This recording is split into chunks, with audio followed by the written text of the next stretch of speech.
أعوذ بالله من الشيطان الرجيم. بسم الله الرحمن الرحيم. عزیزان آج نومبر 1975 کی 30 تاریخ ہے اور درس قرآن کریم کا آغاز سورہ کہف کی آیت 103 سے ہو رہا ہے 18/103 اور اس میں کہا یہ گیا ہے کہ کوئی حال میں نبئکم بالاخسرین اعمالا. جیسا کہ میں متعدد بات کر چکا ہوں، قرآن کریم میں سورت کی آخری آیات میں اس سورت کے مضمون کا ملخص پیش کر دیا جاتا ہے.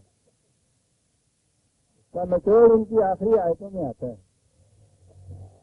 اب ہم سورہ الکہف کی آخری آیات پر پہنچ رہے ہیں اور اس میں آپ دیکھیے کہ کس طرح قرآن کریم نے اپنے نقطۂ ماسکہ اور اصل الاصول اپنی تعلیم کے نچوڑ کو کس شکل میں پیش کیا ہے.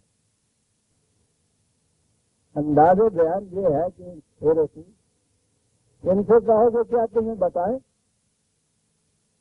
کہ تم میں سے کس کے اعمال ہیں جو سب سے زیادہ نقصان پہنچانے والے ہیں. انسان ہر عمل فائدے کے لیے کرتا ہے. یہاں اعمال بتایا گیا ہے، اعمال ہوں اور نتیجہ ان کا صرف خسران ہی نہ ہو کہ نقصان ہے. اکثر ہی نام سب سے زیادہ نقصان تو ہر شخص، جیسا کہ میں نے پچھلی دفعہ جاتے جاتے عرض کیا تھا، اس سوال کے اوپر ہر شخص اس چیز کا آرزو مند مطمئن ہوگا کہ جلدی سے جواب سامنے آئے کہ صاحب جو کام ہم کرتے ہیں ان کاموں میں سب سے زیادہ نقصان اٹھانے والے یا نقصان دینے والے کام کون سے ہیں. اور اس کے بعد جو جواب آیا ہے، قرآن نے ان اعمال یا کاموں کی فہرست مرتب کر کے سامنے نہیں رکھی. وہ فہرست مرتب نہیں کیا کرتا، وہ تو ایک اصول دیا کرتا ہے، ایک معیار دیا کرتا ہے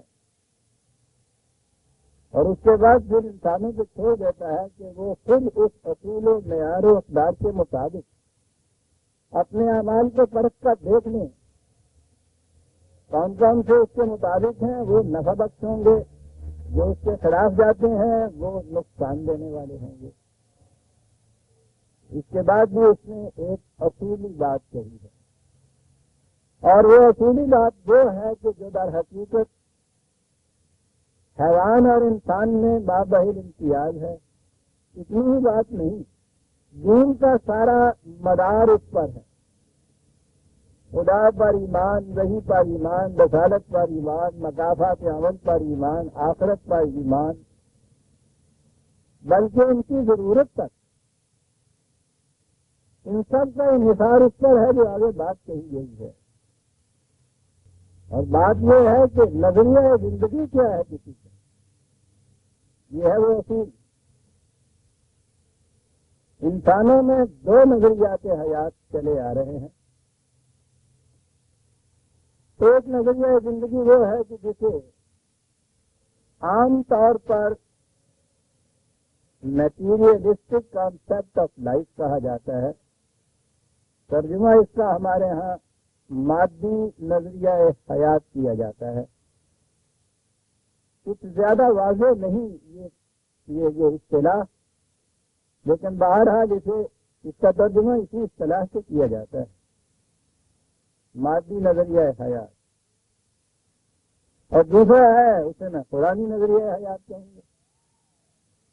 مادی نظریہ حیات یہ ہے کہ انسان کی زندگی بھی اس کی یہی طبعی زندگی ہے، یہی فزیکل لائف ہے.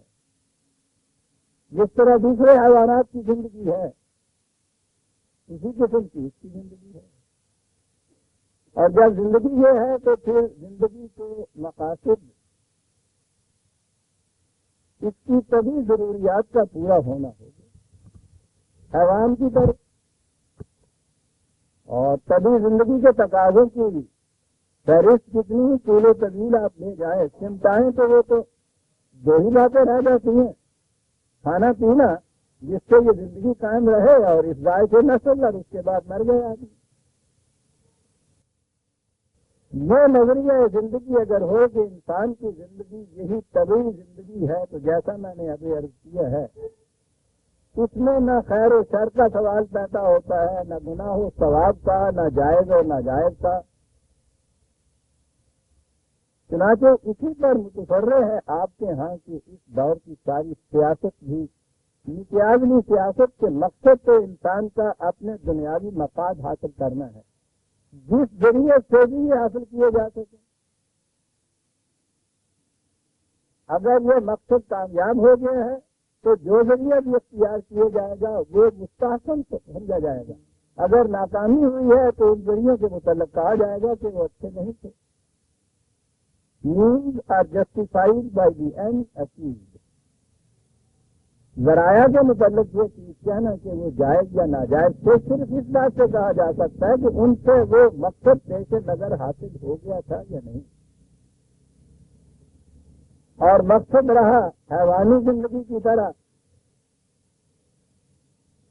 تمام ایسے سامان و ذرائع جن سے یہ زندگی باقی ہے انسان کی جسمانی زندگی، تو وہ تو کھانے پینے تک آ جائیں گے آپ، جہاں تک بھوکا ہے اسے پھیلائیے، سمجھ کر تو یہیں آنا ہوگا۔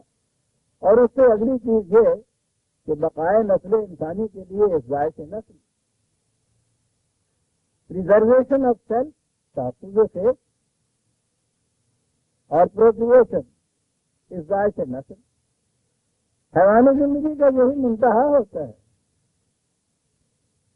اگر انسان کی زندگی بھی یہی زندگی سمجھی جائے، اس کا منتہا بھی یہی ہو جائے گا۔ اور جیسا میں نے عرض کیا ہے کہ اس کے لیے جو خیر و شر یا گناہ و ثواب و جائز و ناجائز کا سوال باقی نہیں رہے گا۔ وہ اتنا رہے گا جتنا سوسائٹی اپنے اندر کچھ قوانین مقرر کر دے۔ وہ جیسے اس نے کہا کہ کیپ ٹو دی لیفٹ، بائیں طرف چلو، ٹریفک کا اصول ہے۔ بائیں طرف چلنا جو ہو گیا یہ جائز ہو گیا، صحیح ہو گیا۔ دائیں طرف چلنا جو ہے یہ جرم قرار پائیں گے۔ کل کو دوسری قسم کی موٹریں یہاں آ جائیں جیسے کہ آئی تھی چند دن پہلے، تو یہاں وہ قانون بنا دیں گے کہ دائیں طرف چلنا قانوناً صحیح ہے، بائیں طرف چلنا جرم ہے، یہی گناہ ہو جائے گا۔ یہ سوسائٹی جو قوانین بنا لے وہی قوانین ہوں گے جن کے تابع زندگی بسر کرنی ہوگی، مقصود منتہا وہی ہوگا۔ تبھی زندگی کے ذرائع اور سامان کا حصول، جسے یہ حاصل ہو گیا کامیاب زندگی ہو گئی، جسے یہ حاصل نہیں ہوا وہ نقصان میں رہا۔ اب وہ لفظ آ گیا سجنا کو میں نے جو کہا، اور آپ نگاہ دوڑا کے دیکھیے، جب بھی آپ نفع و نقصان آج کہتے ہیں لوگوں کا، وہ یہی مالی دولت کا نفع و نقصان ہوتا ہے۔ اسی زندگی کے مقاصد کے حصول کا نام، جو کامیاب ہو گیا وہ کامیاب زندگی، وہ منفعت کی زندگی، ناکام رہ گیا نقصان کی زندگی۔ اسے بڑا نقصان ہوا اس کاروبار میں، وہ بڑا گھاٹے میں رہا، اسے بڑا فائدہ ہوا اس کے اندر، وہ بڑا منفعت بخش کاروبار ہے۔ آپ دیکھیں گے الفاظ جو آپ روزمرہ بولتے ہیں ان سے مقصد کیا ہوتا ہے، سمجھ سمجھا کے اسی چیز کے اوپر کہ یہ دنیاوی مقاصد جو ہیں یہ حاصل ہوتے ہیں، یہ نہیں ہو گئے تو وہ بڑا منفعت بخش کاروبار رہا، نہیں ہوئے تو گھاٹے کا سودا ہو گیا۔ ایک نظریہ زندگی یہ ہے، یہ آج کی پیداوار نہیں، یہ تباہیاں ازلی کی ہیں۔ انسانی فکر کی تاریخ میں یونان کے فلاسفر اولی فہرست آتے ہیں۔ یہ اس زمانے میں بھی ایک فلاسفر ڈیموکرائٹس تھا، یہ اس کا پیدا کردہ نظریہ تھا کہ انسان کی زندگی یہی مادی یا طبعی زندگی ہے۔ ایٹ ڈرنک اینڈ بی میری، کھاؤ پیو خوش رہو۔ لیکن اسی دور کے اندر یہ جو اس کے برعکس نظریہ رکھنے والے حکامات تھے، فلاسفر تھے، ان کی تعداد بھی زیادہ تھی اور ان کا لاجک بھی بہت بلند تھا، وہ چھائے ہوئے تھے۔ اس لیے اس کا یہ تصور حیات ایک نظریے کی حیثیت سے تو رہا، عملاً آگے نہیں یہ چلا۔ اور اس کے بعد جب ہم یہاں آ جاتے ہیں اپنے دور میں، تو اس دور میں تو اب یہ سمجھیے کہ ساری دنیا پہ یہ شکست آ گئی۔ ہمارے ہاں مغرب کے محققین، یہ سائنٹسٹ نے، وہاں کے محققین نے جو ریسرچز کی ہیں، ریسرچز ان کی، یہ ہمارے اس دور کی چیز ہے۔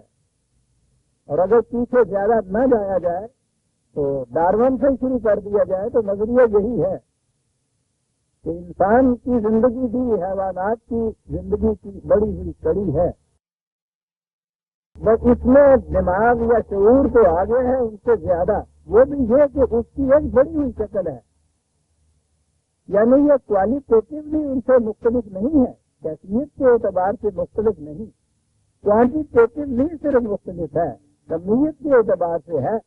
گوریلا کے اندر دماغ چھوٹا سا ہوتا ہے، انسان میں بڑا ہوتا ہے، یا اس کی ساخت اس سے ذرا مختلف ہو جاتی ہے سیلز کے اعتبار سے، تو وہ نوعیت کے اعتبار سے وہ وہی ہے، بس ذرا سا فرق کیفیت میں کمیت میں ہو گیا ہے، باقی سارا کچھ وہی ہے جو کچھ کے ایک حیوان کی زندگی ہے۔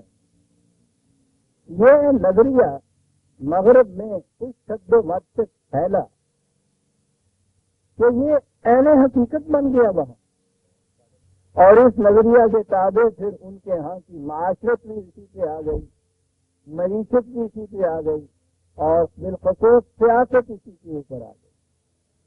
مقصد کا حاصل کرنا یہ رہ گیا منتہا، جس طریق سے بھی وہ حاصل ہو جائے، نتیجہ اس کا تو لاس بھی جنگل کے سوا اور کیا ہوگا، جس کی لاٹھی اس کی بھینس، جو قوت فراہم کر لے وہ ہانکتا پھرے دوسروں کو، جائز اور ناجائز کا تصور ختم ہو گیا، خیر و شر کی تمیز مٹ گئی، وہی سوسائٹی کے قوانین جیسا میں نے عرض کیا ہے، وہی قوانین رہ گئے جن کے تابع زندگی بسر کرنی ہے انسان۔ یہ ایک تصور حیات جو میں نے عرض کیا ہے، اور اس کے برعکس تصور حیات یہ ہے کہ یہ نہیں، یہ ٹھیک ہے کہ جس میں انسانی جو ہے یہ تو وہی ہے جیسا کہ حیوانات کا جسم ہوتا ہے، اسی کی ذرا سی ریفائن شکل دیکھ پہلے ہی، ورنہ کیفیت کے اعتبار سے یہ دونوں ایک ہی ہیں، لیکن انسانی زندگی میں آ کر ایک ایسی خصوصیت پیدا ہوتی ہے جو اس سے پہلے زندگی میں کہیں بھی نہیں ملتی۔ زندگی کے اولی جرثومہ سے لے کے آخری گوریلا تک یا چمپنیز تک، اس میں یہ شے کہیں نہیں ملتی، یہ صرف انسانی زندگی کی خصوصیت ہے، اور وہ یہ کہ اس میں جسم کے علاوہ ایک اور شے بھی ہے کہ جسے عام طور پر انسانی ذات کہا جاتا ہے۔ ترجمہ اس کا انہوں نے پرسنالٹی کیا، پرسن سے، پھر اس کا ترجمہ سیلف بھی کیا انہوں نے، سائیکے بھی کیا، ترجمہ کچھ بھی ہو، قرآن اسے نفس کہہ کر پکارتا ہے، اقبال اسے خود ہی سے تعبیر کرتا ہے۔ مقصد اس سے یہ ہے کہ یہ شے، یہ جو طبی قوانین ہیں، فزیکل لاز ہیں جن کے تابع جس میں انسانی رہتا ہے، نہ یہ اس کی پیدا کرتا ہے یہ شے، نہ یہ ان قوانین کے تابع رہتی ہے۔ انسانی اختیار و ارادہ جسے آپ کہتے ہیں، یہ خصوصیت ہے انسان کی، اس کا تعلق اس شے سے ہے۔ اور اگلی چیز یہ کہ انسان کے ہر عمل کا ایک اثر، ایک نقش، اور عمل میں انسان کا خیال بھی آ جاتا ہے، ارادہ بھی آ جاتا ہے، آرزو بھی آ جاتی ہے، خواہ وہ عملی شکل میں سامنے آئے یا نہ آئے۔ میں اگر خیال کرتا ہوں کسی کی چیز کو چوری کر لینے کا، قانون کی روح سے تو جرم مطلق ہوتا ہے جب میں چرا لوں اس چیز کو، لیکن اس نظریہ کی روح سے اس کا صرف خیال کر لینا کہ میں یہ چراؤں، آپ اس میں عملاً کامیاب ہوں یا نہ ہوں، یہ بھی ایک عمل ہے۔ تو یہ انسان کی ذات وہ ہے جس کے اوپر ان تمام اعمال کے نتائج منقوش ہو کر رہتے ہیں، ان کے تمام اثرات اس پر مرتب ہوتے ہیں۔ کچھ وہ اعمال ہیں کہ جن سے اس ذات کی نشو و نما ہوتی ہے، انہیں آپ نیک اعمال کہتے ہیں، خیر کہتے ہیں، حسنات کہتے ہیں۔ اور دوسری قسم کے وہ اعمال ہیں جس سے یہ کمزور اور مزمحل ہوتی چلی جاتی ہے، وہ شر ہیں، وہ گناہ ہیں، وہ جرائم ہیں۔ اور اگلی چیز یہ کہ موت سے انسان کا جسم تو یہاں بنا ہو جاتا ہے، لیکن یہ شے اپنے ان اعمال انسانی کے تاثرات کو لیے ہوئے آگے چلی جاتی ہے۔ اسے حیات بعد الممات کہتے ہیں، اسے آخرت کی زندگی کہتے ہیں۔ اور یہ جو اثرات یا نفوس یا نتائج ہیں اس ذات کے اوپر، ان کی جزا یا سزا جسے ہمارے ہاں کہتے ہیں، یہ کہ یہ نتائج جو ہیں یا یہ اعمال جو ہیں اپنے نتائج وہاں جا کے پھر مرتب کرتے ہیں۔ لہذا یہ چیز کہ وہ اعمال کس قسم کے ہوتے ہیں جو اس ذات کی نشو و نما کا موجب بنتے ہیں یا اس کے حزن ہلال کا موجب بنتے ہیں، یہاں سے اب آیا وہ ایمان ہمارا کہ یہ انسانوں کے ذہن سے پیدا کردہ نہیں ہو سکتے۔ یہ ویلیوز ہیں، یہ اقدار ہیں جو وحی کے ذریعے سے انسان کو ملتی ہیں۔ اب وحی کی ضرورت آئی، اور جو ہی وحی کی ضرورت آئی خدا پر ایمان کی ضرورت آئی۔ اگر وحی کو کوئی شخص نہیں مانتا تو خدا پر ایمان کچھ کام نہیں دے سکتا۔ یہ یورپ کے اکثر سائنٹسٹ چند ایک کو چھوڑ کے جن کو آپ پیورلی ایتھیسٹ کہتے ہیں، خدا کو سب مانتے ہیں، لیکن وہ خدا وہی ہے جو کائنات کا پیدا کرنے والا، اس کا چلانے والا ہے، وہی والا خدا نہیں۔ قرآن اس ایمان کو بھی خدا پر ایمان نہیں تسلیم کرتا۔ خدا پر ایمان کے معنی یہ ہے عملاً وہی کو تسلیم کیا جائے، اور اسی لیے خدا پر ایمان کے ساتھ رسالت پر ایمان نہایت ضروری ہے۔ رسالت پر ایمان یا وحی پر ایمان نہ لائیں تو جیسا میں نے عرض کیا ہے، خدا کو ماننا یا خدا پر ایمان لے آنا بے معنی چیز ہے۔ تو یہ یہاں سے آپ کے وحی پہ ایمان آ گیا، رسالت پہ ایمان آ گیا، اور اس کے معنی ہو گئے ان اقدار پر ایمان جو خدا کی طرف سے ملتی ہیں، غیر متبدل ہیں، انسانی ذات کی نشو و نما یا اجملال کا معیار بنتے ہیں وہ، اور یہ ہے وہ انسانی ذات جو یہاں سے پھر آگے بھی چلتی ہے۔ یہ دوسرا نظریہ حیات ہے۔ سارا قرآن اسی امتیاز اسی تفصیل سے بھرا پڑا۔ یہ بڑی بنیادی چیز ہے دین میں عزیزان ایمان، یہ دو نظریات زندگی۔ کسی سے آپ کفر اور ایمان کہہ لیجیے، قرآن کہتا یہ ہے کہ آپ تمہیں بتائیں کہ سب سے زیادہ نقصان دینے والے اعمال کس کے ہیں؟ الذین ضل سعیہم فی الحیات الدنیا، وہ کہ جن کا نظریہ حیات یہ ہے کہ زندگی صرف اس دنیا کی طبی زندگی ہے، اور بس وہ نظریہ جو میں نے ابھی عرض کیا ہے، کہا کہ وہ اس زندگی کے مقاصد اور مفاد کو حاصل کرنے کے لیے مصروف تب و تاز رہتے ہیں، ان کی ساری کوششیں کسی مقصد کے لیے ہوتی ہیں۔ یاد رکھیے، قرآن کریم کی روح سے دنیاوی مقاصد اور ان کا حاصل کرنا جرم اور گناہ نہیں ہے، یہ نہایت ضروری ہے۔ آپ تو مقاصد کہتے ہیں، جیسا کہ آپ کو معلوم ہے، وہ تو تفسیر کائنات کو آدم کی خصوصیت بتاتا ہے، آدمی کی خصوصیت بتاتا ہے، پوری کائنات میں مفخر کرنا۔ لہذا جب یہ کہا جائے گا کہ یہ وہ لوگ ہیں کہ جن کی زندگی کا منتہا اس دنیا کے مفاد ہی کا حاصل کرنا ہے، اس کے یہ معنی نہیں کہ قرآن یہ کہتا ہے کہ ترک دنیا کرو، راہبوں کی طرح جنگلوں میں چلے جاؤ، مادے سے نفرت کرو، ہر مٹیریل طے کو گناہ سمجھو، قطعاً نہیں۔ یہ تو خانقاہیت کی زندگی ہے جس کے خلاف اسلام اعلان جنگ ہے، یہ سب کچھ حاصل کرنا ہوگا۔ وہ کہہ یہ رہا ہے کہ جو نظریہ حیات یہ ہو کہ زندگی بس اسی دنیا کی زندگی ہے، اس نظریہ حیات کے تابع آپ جو بھی کاروبار کریں گے منتہا آپ دیکھیے کہ کیا ہوگا. بڑے سے بڑے دولت مند کی موت کے بعد دیکھیے کہ ہوتا کیا ہے.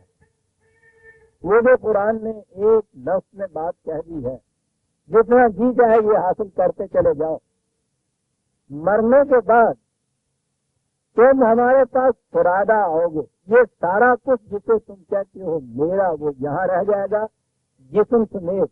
یہ میرا جسم، میری بدن، میرا بدن، میری جان تک بھی وہ یہاں رہ جائے گا. ہمارے پاس کچھ اور چیز آئے گی، اور وہ کیا ہوگی جسے انسانی ذات کہا جاتا ہے. لہذا اگر نظریہ زندگی یہی ہے کہ یہی زندگی ہے اور موت سے اس کا خاتمہ ہوتا ہے، تو موت کے ساتھ اس زندگی کے اندر جتنا کچھ بھی آپ نے کیا ہوا ہے آپ کے لیے وہ ختم ہو جاتا ہے. آپ نہیں مرتے، آپ کے لیے یہ ساری دنیا مر جاتی ہے. اس کا کچھ بھی آپ کے لیے باقی نہیں رہتا. اتنی بدیہی بات ہے کہ اس کے سننے کے لیے کسی پلیٹوں کے دماغ کی ضرورت نہیں ہے. کچھ نہیں اس میں سے باقی رہتا.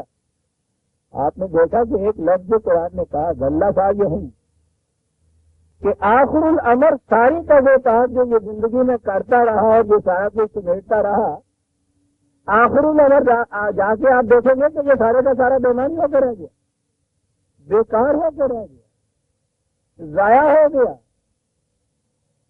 اور اسے کہا اکثرین اعمال. کہا یہ سوچو تو صحیح کہ جس کاروبار کا محال اور انجام منتہا یہ ہو کہ اس میں سے کچھ بھی باقی نہ رہے اس کے بعد، اس سے زیادہ گھاٹے کا سودا، اس سے زیادہ نقصان دہ کاروبار اور کون سا ہو سکتا ہے. دیکھا آپ نے انداز قرآن کا عزیزان نے، دو لفظوں میں ساری بات سمجھا دی. اللہ سایہم فی الحیات الدنیا. اس نظریے میں آپ دیکھیے یہاں بھی دو قسم کے گروہ آتے ہیں.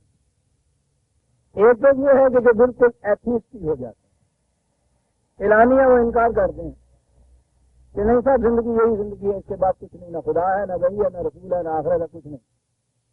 اور دوسرے وہ ہیں کہ جو اس کا اقرار تو کرتے رہتے ہیں اور مذہب کی کچھ رسومات، کچھ فارمیلٹیز بھی ادا کرتے رہتے ہیں. لیکن غور سے دیکھا جائے تو عملاً ان کا بھی یہی ایمان یا نظریہ ہوتا ہے جو ان لوگوں کا ہے. ان کے سامنے بھی اسی دنیا ہی کے مفاد ہوتے ہیں. انسانی ذات کے مفاد کا ان کو بھی کوئی خیال نہیں ہوتا. یہ وہ گروہ ہے جس کے متعلق اس نے اگلے الفاظ میں کہا ہے. اور یہ اہمیت اس لیے ہے کہ وہ جو اعلانیہ انکار کرنے والے ہیں وہ بہت کم ہوتے ہیں، کبھی کبھار سامنے آتے ہیں اور کھلے بندوں وہ سب کچھ کرتے ہیں. یہ جو گروہ ہے انسانوں کی 99% گروہ وہ ہوتا ہے جو مذہب کا پابند ہوتا ہے، لیکن نظریہ حیات وہی ہوتا ہے جو ان کا نظریہ حیات ہے. غور کر کے آج آپ دیکھیے اپنے معاشرے کی اوپر کتنے ہم میں سے جو اعلانیہ یہ چیز کہیں کہ ہم خدا کو، آخرت کو، انسانی زندگی کو یہ نہیں مانتے. ہو سکتا ہے کہ ان کمیونسٹوں میں سے آج کل کچھ نکلے ہیں، ان کی بھی یہ کیفیت ہے کہ وہ بھی ابھی عبد الرحمان کہلاتے ہیں. ان میں بھی یہ ضرورت نہیں پیدا ہوئی ہے کہ وہ تھامس کہلانے لگ جائے. ان میں بھی یہ ضرورت نہیں پیدا ہوئی کہ وہ اعلانیہ یہ کچھ ہے پرائیویٹ کمروں میں کہتے ہیں. لیکن بہرحال ان کو اگر چھوڑ دیا جائے تو باقی سارے مسلمان یہ مانتے ہیں نا. یہاں ان میں وہ بھی ہیں کہ جو مذہبی فارمیلٹی، رسوم، مذہبی ارکان کہہ لیجیے اس کے پابند بھی ہیں، نماز روزے کے پابند بھی ہیں. لیکن آپ دیکھیے کہ جہاں تک عملی زندگی کے پروگرام کا تعلق ہے ان میں اور ان میں کوئی فرق ہوتا ہے. ان کے ہاں بھی جائز و ناجائز کی حد ٹھیک ہی جو امتیازات ہیں وہاں تک ہوتا ہے. سوا حلال ہے یا حرام، یہی بات ہوتی ہے. اس کاروبار کے اندر جو یوں آ رہا ہے وہاں نہیں نگاہ ہوتی کہ یہ حرام ہے یا حلال، وہ تو کاروبار ہوا نا. یعنی ان کے ہاں بھی یہ چیزیں آپ دیکھیں گے مکینیکل رہ جاتی ہیں. یہ وہ گروہ ہے، یعنی وہ جو اعلانیہ جو کچھ کہنے والا گروہ ہے وہ فریب میں نہیں رہتا. یہ گروہ ایک فریب میں رہتا ہے. جنہوں نے من مسئلے ہے قرآن کے تو سامنے رکھی ہے، الفاظ بڑے غور طلب ہے. دلہ سایہم فی الحیات دنیا، یہ تو ایک ہو گیا کہ مطمع نگاہ نسل لین حیات یہ ہوا اسی دنیا کی زندگی اور اسی کے مفادات۔ اب آیا اگلا گروہ، وہ گروہ ہے وَهُمْ يَحْسَبُونَ أَنَّهُمْ يُحْسِنُونَ صُنْعًا، ہے تو وہی نظریہ ہے حیات عملاً، لیکن اب میں ایک ایک لفظ پہ آؤں تو بتاؤں یہ کیا کہہ گیا ہے قرآن۔ یہ صنعا مصنوعی کا لفظ تو آپ نہیں سنے، مصنوعات بھی آپ جانتے ہیں خود انسانوں کی کچھ بنائی ہوئی چیزیں، اور مصنوعی کا لفظ تو خیر ہمارے یہاں عام ہو گیا ہے، اس سے بات سمجھ آئے گی۔ یہ صنعا وہ ہے کہ یہ جو مصنوعی طور کے اوپر انہوں نے اپنے لیے یہ نیک کام تصور کر رکھے ہیں، مصنوعی نیک کام، یہ ٹھیک اطلاع رہے گی میں سمجھتا ہوں اس ترجمے کے لیے، صنعا کے ترجمے کے لیے وہ مصنوعی ہوتے ہیں اور وہ اس فریب میں اپنے آپ کو رکھتے ہیں یحسبون انہم یحسنون صنعا، مصنوعی چیزوں کو وہ حسنات سمجھ لیتے ہیں، اس فریب میں مبتلا رہتے ہیں کہ ہم بہت اچھا کام کر رہے ہیں، بڑے نیک کام کر رہے ہیں، بڑا نیک عمل ہے جی، زاہد ہے، متقی ہے، پرہیزگار ہے، اور یہ سب ہوتا ہے صنعا، یہ مصنوعی نیکیاں ہوتی ہیں۔ یہ ہے سب سے زیادہ یحسبون انہم یحسنون صنعا، اس فریب نفس میں مبتلا رہتے ہیں کہ ہم بڑے نیک کام کریں۔ وہ مشہور ہے نا ہمارے ہاں، اب تو یہ چیز ایسی عام ہو گئی ہے، یہ نمازی اور یہ حاجی اور ان کے متعلق یہ عام ہو گئی ہے، باتوں میں دور ہے نا کہ وہ اندھی تھی بیچاری، غریب عورت چھوٹی سی گھڑی اس کے پاس تھی، جا رہی تھی، کسی نے جھپٹا مارا اور وہ اٹھا کے لے گیا، تو اس نے اندھی نے آواز دیا بھائی حاجی ہے میری غریب کی گھڑی کو دے گا۔ انہوں نے پوچھا کہ تیری اندھی ہے یہاں جگہ تو وہ کیسا کا پتا چل گیا، کہنے لگی کہ اتنا کبھی جرم جو ہے وہ کوئی حاجی کر سکتا ہے، اس کا کم درجے کا کوئی نہیں کر سکتا۔ بڑی عجیب چیز دنیا کی اتنی کی گڑڑی یحسبون انہم یحسنون صنعا، عزیزان مان یہ انتہائی درجہ ہے، اور اس میں مذہب پرست طبقہ ہمیشہ فریب میں چلا آتا ہے۔ میں فریب کاروں کی بات نہیں کرتا جو دانستہ فریب دیتے ہیں، یحسبون انہم یحسنون صنعا، جو اس فریب میں مبتلا رہتے ہیں کہ یہ مصنوعی کا جو کچھ نیکیاں ہیں یہ بڑی حسین ہیں، جازم ہیں، خوشنما ہیں۔ قرآن نے کئی مقامات پر یہ کہا ہے کہ سب سے زیادہ بدبختی اس کی ہے جس سے غلط کام اس کی نگاہوں میں خوشنما بن کر دکھائے گا۔ غلطیاں انسان سے ہو جاتی ہیں، ہر ایک سے ہو سکتی ہیں، خوش بخت ہے وہ کہ جس کو اپنا غلط کام نظر آئے، اس کی اصلاح کی توقع کی جا سکتی ہے، اصلاح وہ کر بھی لیتا ہے، بہت کم ہوتے ہیں جو اس کے بعد اس سے مصر رہے، لیکن انتہائی چونی بخت ہے اس کی غلط کام کرے اور اس فریب میں مبتلا رہے کہ میں بہت اچھا کام کروں، غلط کام خوشنما بن کر دکھائی دیں۔ لفظ میں قرآن کے ایک آیت پیش کرتا ہوں، 35/8 35/8 افمن زین لہ سوء عملہ فرآہ حسنا، کہا کہ کیا یہ دو برابر ہو جائیں گے؟ وہ سب زین لہ سوء عملہ فرآہ حسنا، سوء عمل ہو، بات تقریبی ہو، برائی ہو، گناہ کی ہو، ناجائز ہو، مزین بن کے خوشنما بن کے اس کے سامنے آئے، ایسی خوشنما بن کے کہ فرآہ حسنا، وہ اس کو نیکیاں سمجھ رہا ہو، یہ ہے وہ فریب جس میں جسے کال نام نے آپ خدا پرست اسلام پسند جسے آپ آج کی نئی اصطلاح ایک آئی ہے، مذہب کے اندر فریب خوردہ ذہنیت مبتلا رہتے ہیں، زین لہ سوء عملہ فرآہ حسنا۔ پھر اس قسم کی فریب کاریوں کے لیے دوسری طرف اس قسم کے پھر عقائد ان کو دے دیے جاتے ہیں، یہ کچھ کرو، سارا سال جتنا جی چاہے مال جمع کرو، سال کے آخر میں 2.5% نکال دو، باقی چیزیں مادر کی طرح حلال و طیب ہو جاتا ہے۔ فرآہ سوء عمل ہے، سارا کاروبار اسی طرح ہو رہا ہے جیسا کہ وہ مادہ پرست کرتے ہیں۔ اب آپ نے اس طرح سمجھ لی نا کہ مادہ پرست کے معنی کیا ہے؟ سارا کاروبار اسی طرح سے ہو رہا ہے کہ جی خدا نے ربا کو حرام قرار دیا ہے، بے کو تو نہیں حرام قرار دیا۔ یہ بے یعنی وہ جو کھلے بندوں منکر ہیں خدا کے، آپ حیران ہوں گے کہ ان کی یہ ٹرم ہے کہ اس دور حاضر کی تجارت جو ہے وہ چوری ہے، ڈاکہ ہے۔ یہ کمیونسٹوں کی ایک اصطلاح ہے، وہ تو اسے چوری اور ڈاکہ کہتے ہیں۔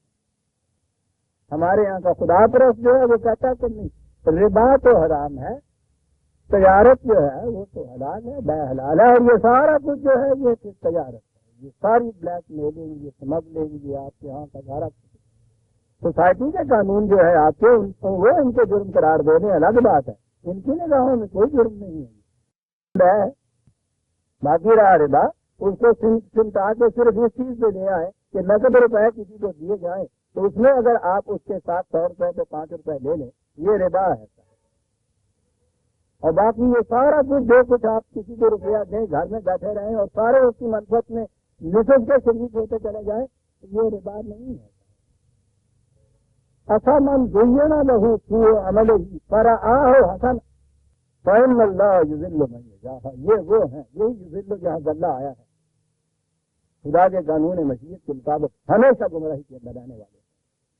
رسول اللہ سے کہا گیا فلا تذهب نفسک علیہم حسرات، ان کو دیکھ کے خام خواہ اپنی جان نہ بھلا کرتے۔ کیا بات، ان کا راہ راست میں آنا کام قریب ناممکن آپ نے کیا۔ جو اپنی برائی کو برائی نہیں سمجھتا، اس کو نیکی سمجھتا ہے، وہ زین بن گئی ہے اس کی نگاہوں میں، وہ فرآہ حسن، قرآن کے الفاظ، وہ اس کو دیکھتا ہی نیکی ہے، سمجھتا ہی نیکی ہے، نظر ہی اس کو وہ نیکی آتی ہے۔ کہا ان کے پیچھے کیوں جان بلا رہا ہے؟ برائی کو برائی سمجھنے والے تو اگر یہ بات بتا دی جائے تو دیکھو کس قدر نقصان ہے، آسانی سے سمجھ لیتا ہے۔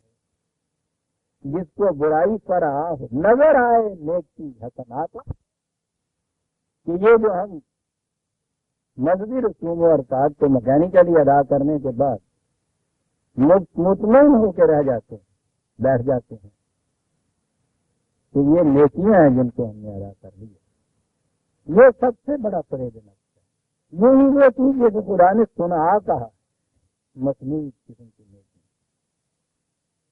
ایک آیت قرآن کی سامنے لائی 29/45 29/4 نکال لیجیے، ہندوستان میں ہے قرآن۔ بات صلاۃ کی آگے، اتل ما اوحی الیک من الکتاب واقم الصلاۃ، اے رسول اللہ تعالیٰ کی طرف سے یہ جو قوانین تمہاری طرف سے ہی کیے جاتے ہیں ان کو پیش کرو یا ان کی پیروی کرو، دو مطلب اس کے ہو سکتے ہیں، تلاوت کے معنی پیروی کرنا بھی ہوتا ہے، ان کی پیروی کرو۔ واقم الصلاۃ، اور اس میں صلاۃ کو یہ جو ترجمہ کیا جاتا ہے صلاۃ کو قائم کرو۔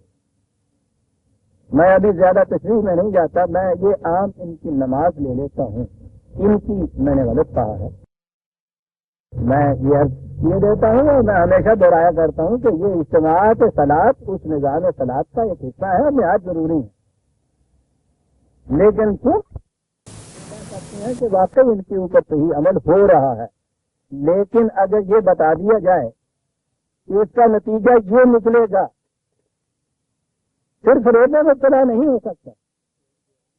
اگر یہ پتہ بتا دیا جائے کہ آگ پہ پانی رکھنے سے پانی کھولے گا، تو اس کے بعد یہ نہیں ہو سکتا کہ کسی چیز پہ آپ پانی رکھ لیں اور وہ کھولے نہیں اور آپ کہیں کہ آگ جل رہی ہے۔ جب یہ بتا دیا جائے کہ آگ وہ ہوگی جس پہ رکھنے سے پانی کھولے گا، تو آپ دیکھنے کے 2-4 منٹ کے اندر کہ یہ آگ ہے یا نہیں، اسے کہتے ہیں حکمت کا آکام کے نتائج بھی بتا دینا کہ یہ ہوگا اس کا نتیجہ، وہ ہوتا ہے تو وہ کام حسن ہے، نیکی ہے، خدا کی مشیت کے مطابق آکام کی صحیح تعمیل ہے۔ اگر وہ نتیجہ برآمد نہیں ہوتا تو فریب نفس ہے۔ تو پھر یہ جو کچھ آپ اپنے آپ کو اپنے ذہن کو فریب میں جو رکھ رہے ہیں، آپ دیکھیے اس کو قرآن نے کیا کہا ہے، مطلب جو میں نے کہا اقم الصلاۃ حکم آ گیا، جو کچھ بھی ہے حکمت اور نتیجہ یہ ہے کہ ان الصلاۃ تنہا عن الفحشاء والمنکر، کہ یہ جو صلاۃ جس کا متعلق ہم نے کہا ہے کہ یہ قائم کرو، اس کا نتیجہ یہ ہوگا کہ یہ ہر قسم کے فحشاء اور منکر سے معاشرے کو روک دے گی، ختم ہو جائیں گی اس معاشرے کے اندر۔ عام ترجمہ اگر بے حیائیاں اور برائیاں بھی لے لیجیے تو ٹھیک ہے، جامع بات ہے۔ اگلے فریب کار کی فصیح سازیاں اور بخل اور گریڈی نسلی لے لیجیے، یہ بھی ترجمہ ان الفاظ کار کی زبان کی روح سے ہو سکتا ہے۔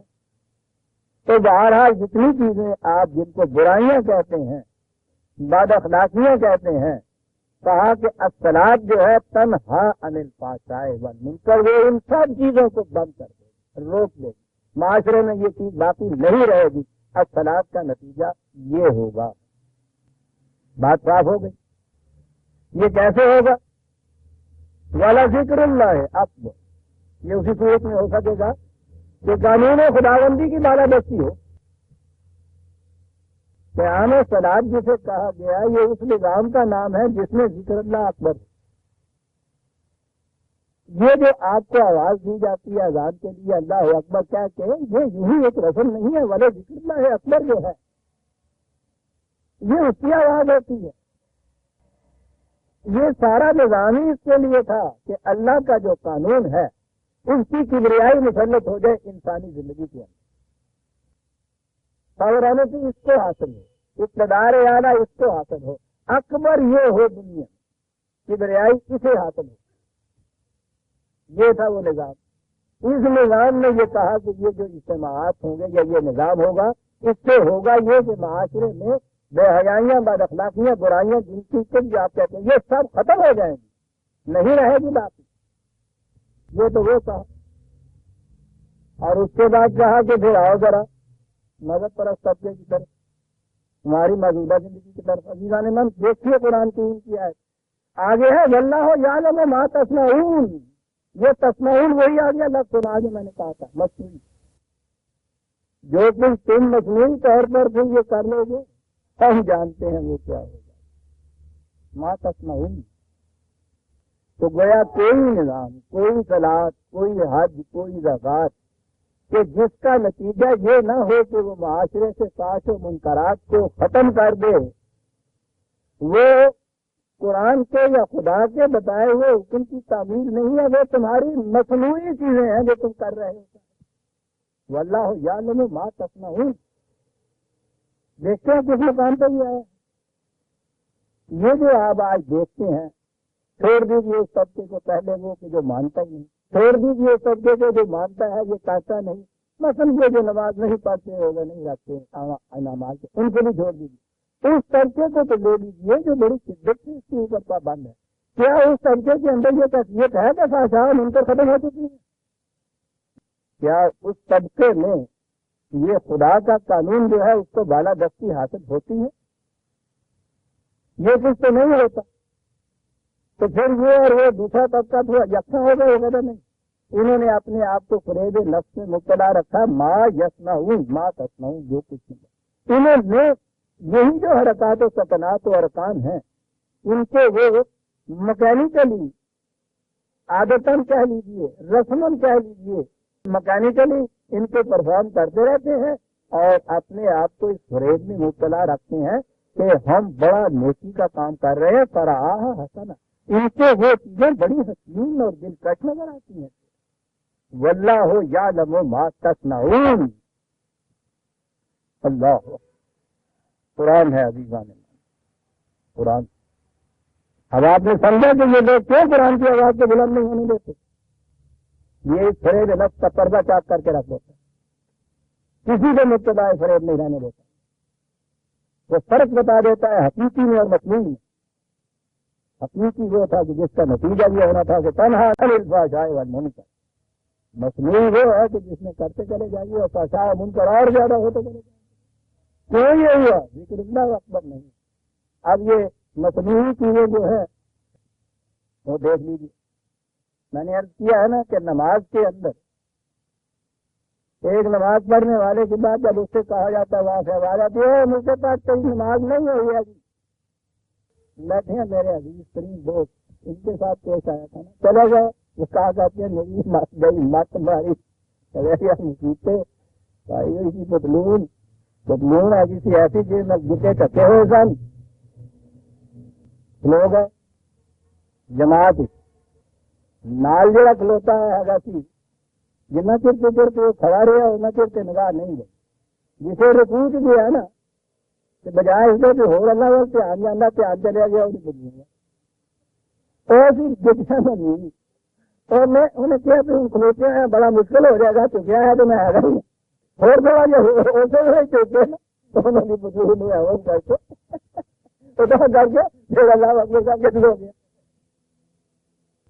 اسی نا وہ جو آواز آتی ہے نا تیری نماز نہیں ہوئی، ہوتا یہ ہے رکوع میں تو اتنا نہیں جھکا، تیرے ہاتھ اللہ اکبر کہتے ہوئے جہاں تک نہیں پہنچے، وہاں ہاتھ یہاں نہیں باندھے، سجدے میں یہ 5 چھتے ہیں ان کی کہ یہ اس طرح زمین پہ لگنا چاہیے، یہ نہیں ہوا، قاعدہ میں اتنا وقت نہیں بیٹھا تھا، سمجھیے نا، وہ تخنے ننگے تھے یا ڈھکے ہوئے تھے، یہ سارا کچھ جو ہو گیا تو اس کی تو نماز ہو گئی، اور اگر اس میں کوئی فرق رہ گیا ہے تو لون ذرا نیچے چلی گئی ہے تو تیری نماز نہیں ہوئی۔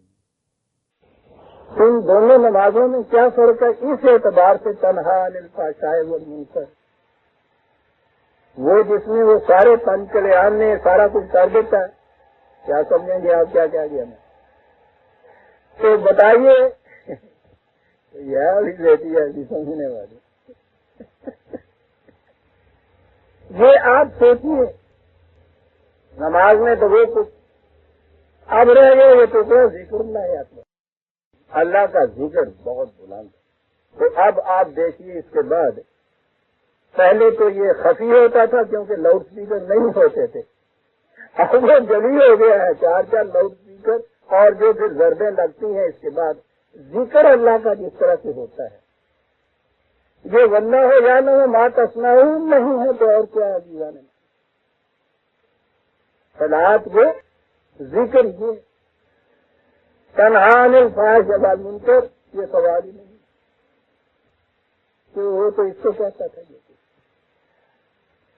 آپ نے سمجھ لیا کہ جو قرآن نے کہا تھا یہ بات کہ وَهُمْ يَحْسَبُونَ أَنَّهُمْ يُحْسِنُونَ صُنْعًا، کہ اس فریب میں مبتلا رہتے ہیں کہ سب کچھ مصنوعی طور پر کرتے ہیں، فریب میں مبتلا رہتے ہیں کہ یہ حقیقت ہو رہی ہے۔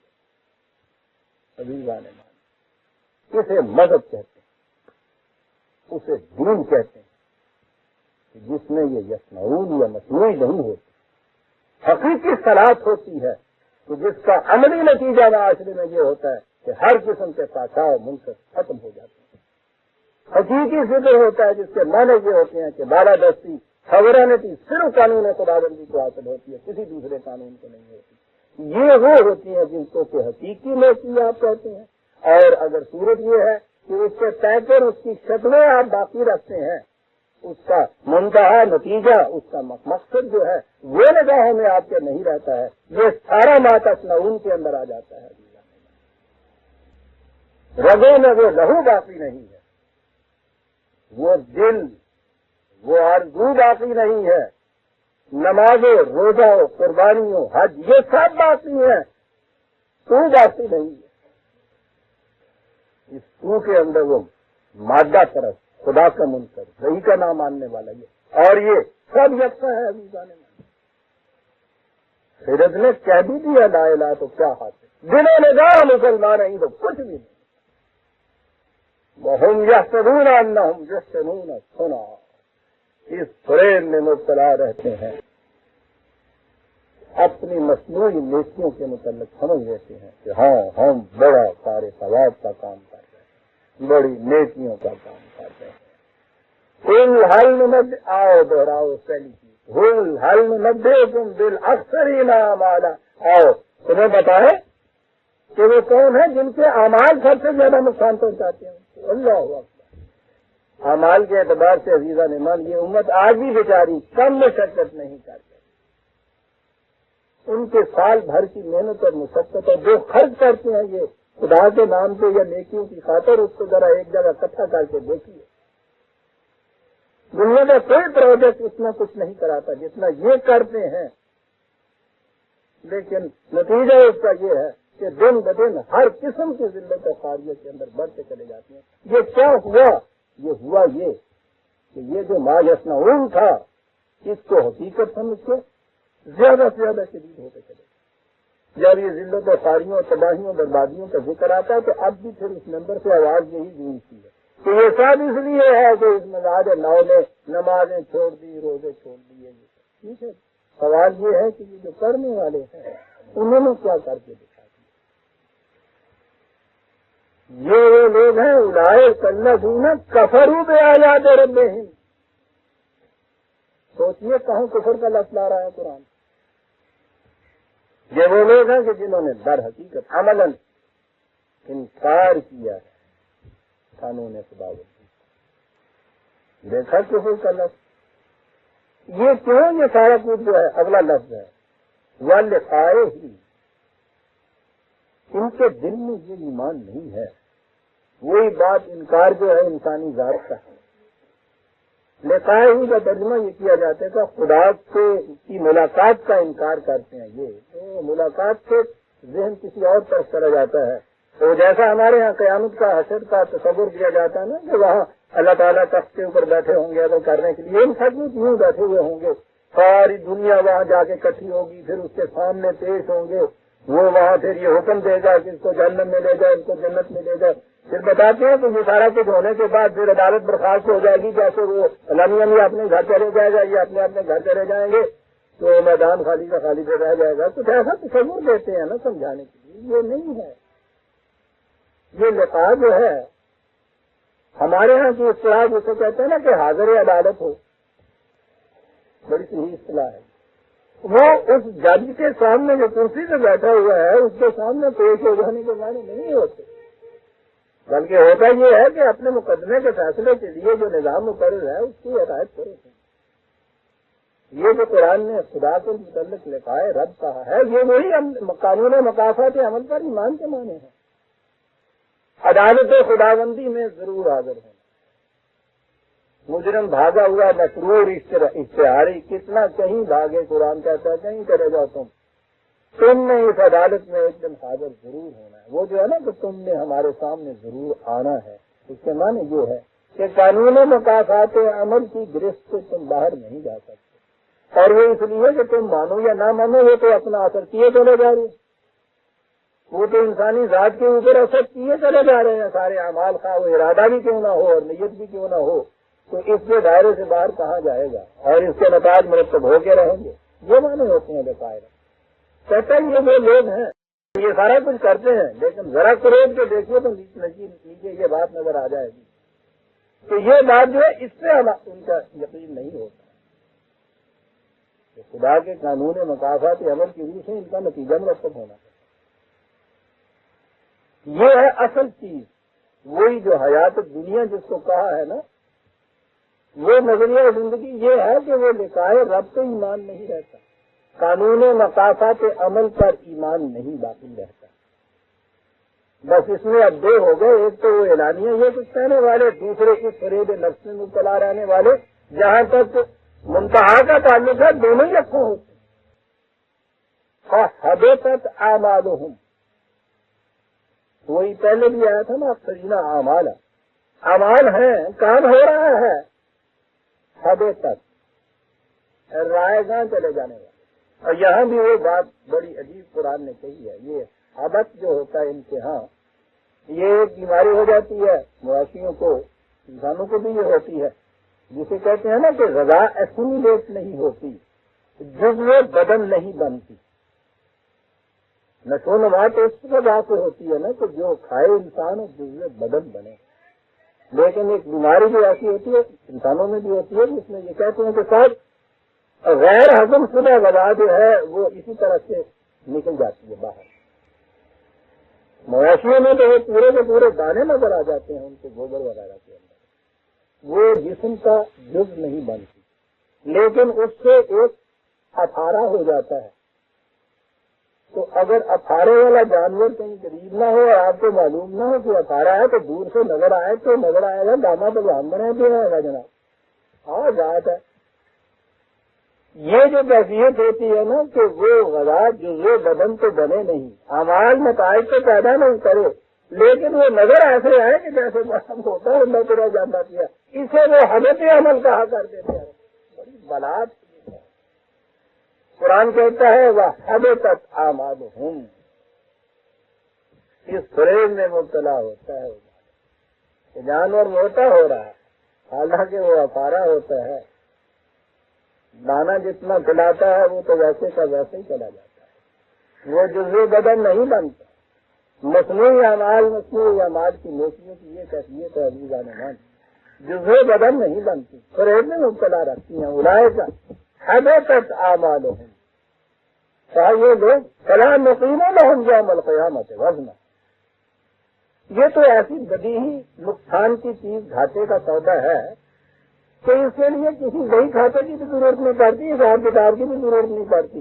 لازمی طور میں یہ کہ ان کے لیے تو وہ ترازو اور میزان بھی کھڑا نہیں کیا جائے گا جس میں تولے جائیں یہ اعمال، تولنے کی ضرورت نہیں پڑتی ان اعمال کی. صاحب کیا بات ہے. یہ بات جو ڈاکٹر پوچھے کہ بھائی تم پھر کس قسم کی غذا کھاتے ہو تو اس کے متعلق پوچھے گا نا. جو غذا کو جسم پہ اثر کر رہی ہو اسی کے متعلق جائے گا نا کہ اس کو نہ کھاؤ، اس کو زیادہ کر دو. اور جس غذا کی صورت یہ ہے کہ نالی کی طرح ادھر سے کھائی اور ادھر اسی طرح سے چلی گئی تو جیسی بھی کھاؤ. سوال یہاں ایک پیدا ہوتا ہے ہاں کہ قرآن نے تو وہاں کہا ہے کہ ہم موازین کھڑی کریں گے. وَمَنْ يَعْمَلْ مِثْقَالَ ذَرَّةٍ خَيْرًا يَرَهُ وَمَنْ يَعْمَلْ مِثْقَالَ ذَرَّةٍ شَرًّا يَرَهُ. عمل کا ذرہ جو ہے وہ سامنے آئے گا. یہاں یہ کہا جا رہا ہے کہ ان کے لیے تو تمہارا مطلب نکاح بنیادی زندگی کے مفادات تھے، تم نے اس کے لیے دعوتات کی، ہم نے زیادتی اور ظلم نہیں کیا تم سے. اس کے نتائج تم نے مانی، تم تو وہی نتائج چاہتے تھے وہاں نتائج تم نے نہیں کیے. آپ کیا مانتے ہو یہ ہے جن کے متعلق ہے کہ اس کے لیے کیا جان طریقے کرنے کی بھی ضرورت نہیں تھی. ظاہر کی زندگی کے مفاد چاہتے تھے، اس کے لیے کام کیے یہاں مل جائے گا. قرآن کہتا ہے ظلم جب ہوتا کہ ہم اس لیے کہ صاحب ہم سے ایمان نہیں رکھتے تمہارے انعام مال سے جہاں بھی نہ کٹائی نہ مرتب ہونے دیتے. یعنی جیسا میں کہا کرتا ہوں جب وہ جسونت سنگھ بھی حل چلاتا ہے اور عبد الرحمان بھی حل چلاتا ہے تو ہم یہ دیکھتے کہ ایسا یہ تو ہمیں مانتا نہیں ہے، یہ سنگھ کیا یہ جٹ جو ہے اس واسطے اس کی زمین میں سے گیہوں بوئے اور جھاڑو ہو گئے، ڈالا ہی نہ پڑے اس کے کوشے میں. اور یہ کہہ رہا جی اگر مارا ڈالنا مارا تھا ٹھیک ہے جی، ایک دانے میں طاقت کہتے ہوتی ہے. اگر یہ ہوتا تھا پھر تو دکھائے.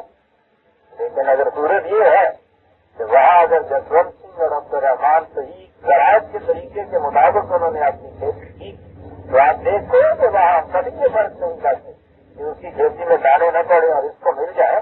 کیا تھا نا تم نے کچھ کام اپنے لیے فائدہ حاصل کرنے کو دیے تھے نا، ہم نے اسی قسم کے مفاد تم کو لے لیا نا تم نے اس کو مفاد وہاں سے.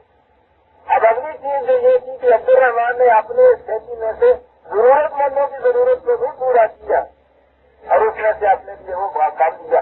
یہ جو اس نے وہاں انویسٹ کیا تھا اس انویسٹمنٹ کو تو یہاں ہم دیں گے واپس. تم نے تو انویسٹ ہی کچھ نہیں کیا تھا، اب مانتا کیا ہے؟ کیا بات نقیم اور لوگ کبھی بھی یہ آپ نے کیا ہے کہ جا کے مہینے یا سال کے بعد بینک میں جا کے کہہ دیں کہ صاحب میرے اکاؤنٹ میں سے جو منافع میرا ہوتا ہے وہ مجھے دے دیجیے.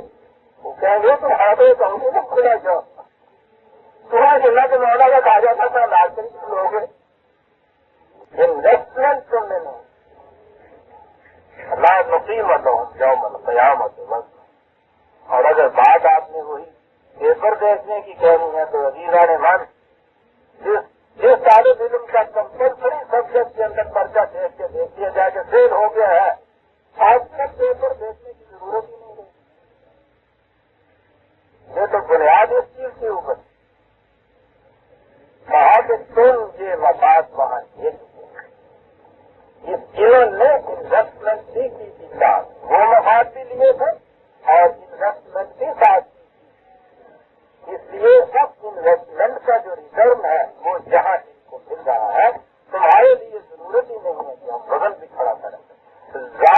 جزاؤہم جہنم بما صبروا واتخذوا آیاتی ورسلی سببا۔ یہ ان کے کفر کا نتیجہ ہے کہ آج کے مفادات میں ان کا کوئی حصہ نہیں۔ ایک تو عزیزہ نے من کفر کہا ہے، پھر وہی دونوں گروہ ہمارے سامنے جہاں آ رہے ہیں۔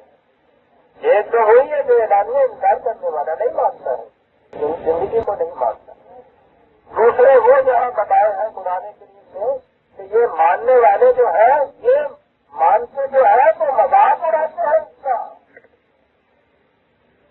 مذاق اڑاتے ہیں۔ جس سے پوچھو نہیں تو مملکت کا وزن تک بھی اسلام ہو جاتا ہے۔ حدود اللہ کے اندر اقتدار والا بات کتاب و سنت کے کام آتے ہیں ہمارے، تو یہ چیزیں ہمارے زبانوں کے اوپر ہوتی ہیں۔ ہر وہ چیز عزیزہ نے من جسے آپ زبان سے کہیں، عمل سے اس کے خلاف کہیں، آپ اس کا استحصال کرتے ہیں، آپ مذاق اڑاتے ہیں۔ یہ جسے قرآن نے کہا ہمارے قوانین کا مذاق اڑاتے ہیں۔ مصنوعی طور سے ان کو یہ کچھ کرنے کے بعد کہتے تھے کہ ہم ان قوانین کی ہدایت کر رہے ہیں، قوانین کا مذاق و رسولی، اور جو انہیں پیش کرنے والا تھا اس کی تکلیف ہو گا۔ کفر سے بھی زیادہ تنقید جرم ہے۔ وہ تو انکار ہے، کھلا ہوا انکار ہے۔ اس سے عزیزان من آج کی اصطلاح میں سائیکولوجیکل انہیبیشن میں زیادہ ہوتا ہے۔ جو کھلے بندہ انکار کرتا ہے اس کی نفسیاتی کشمکش نہیں ہوتی اس کے قلب کے اندر، ٹھیک ہے۔ یہ جو ہے نا کہ زبان سے اقرار کرتے چلے جاتے ہیں، ہر جگہ یہ کہتے ہیں کہ صاحب ہاں اسلام ہے، دین ہے، اس کے مطابق ہے، عمل کرتے نہیں، نیت بھی نہیں ہوتی۔ یہ اس عذاب جہنم میں مبتلا رہتے ہیں جس کے متعلق قرآن نے کہا ہے کہ وہ یاد رکھو وہ آگ جو دلوں کو لپیٹ دیا ہے، نار اللہ علم کا رسول سب کرنے والا چھاپے گا، وہ آگ جس کے شعلے انسان کے قلوب کو آتے گا، جذبات کو گھیر دیتے ہیں، یہ اس آگ میں مبتلا ہوتے ہیں، خزروں والے زبان سے اقرار کیے جا رہے ہیں، عمل تقریر کیے جانے جا رہے ہیں۔ تو یہ وہ لوگ ہیں کہا کہ ان کی جگہ یہ ہے، یہ جو اس وقت جہنم کے اندر کیوں جانے والے لوگ ہیں۔ دیکھا عزیزہ نے من کے چار دو آیتوں کے اندر قرآن کیا کچھ نہیں کہتے ہیں آخر میں، اور اس کے برعکس وہ لوگ اس طرح عمل گزرا جب ہو گیا، اسے ہم آئندہ لیں گے۔ سورہ انکاف کی آیت 125 تک ہم آئے ہیں آج، تو ساتھ سے آئندہ لیں گے۔ وقت بھی پھر ذرا